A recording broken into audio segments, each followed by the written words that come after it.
अस्सलाम वालेकुम। ये डा न्यूज़पेपर की एक हेडलाइन है और प्लस में नीचे 3 बुलेट पॉइंट्स भी हैं। इनमें जो भी डिफ़िकल्ट वर्ड्स थे मैंने उनको हाईलाइट किया है, तो आइए मैं आपको उनकी मीनिंग समझाऊँ। तो हम स्टार्ट करेंगे हेडलाइन से। Government promises PTI Pakistan Tehreek Insaf written response by tomorrow. तो इस हेडलाइन में जो पहला वर्ड है प्रोमिस, इसका मतलब है वादा करना। रिटन रेस्पॉन्स का मतलब है तहरीरी जवाब जो लिखत में हो, रिटन फॉर्म में हो।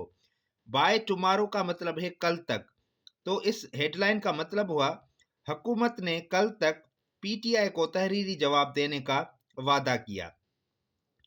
पहली बुलेट पॉइंट है Irfan Siddiqui says Imran party had agreed to wait 7 working days for their answer.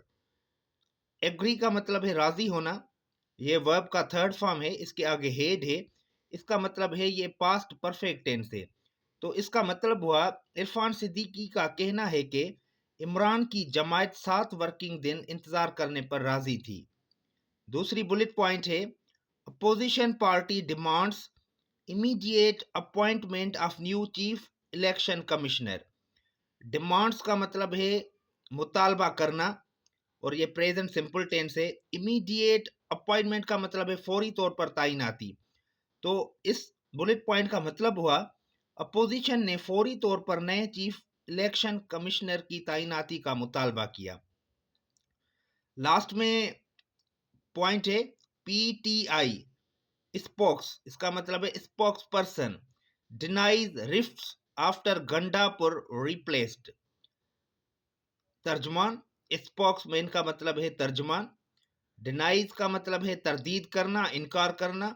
Rift का मतलब है इख्तलाफात। रिप्लेस का मतलब है तब्दील करना। तो इस बुलेट पॉइंट का मतलब हुआ पीटीआई के तर्जमान ने गंडापुर की तब्दीली के बाद इख्तलाफात की तरदीद की, यानी कि उसने बताया कि पीटीआई में कोई भी इख्तलाफ नहीं है। द न्यूज़ पेपर को समझना बहुत ही आसान होता है।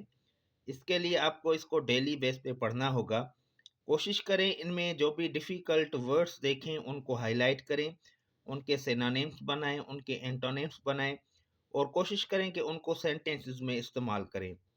क्योंकि अगर आप उनको सेंटेंसेस में इस्तेमाल करेंगे तो आपको उस वर्ड की एक्चुअल मीनिंग का पता चलेगा। क्योंकि देखिए इंग्लिश में एक ही वर्ड होता है जो डिफरेंट जगह पे इस्तेमाल होता है तो उसकी मीनिंग चेंज हो जाती है।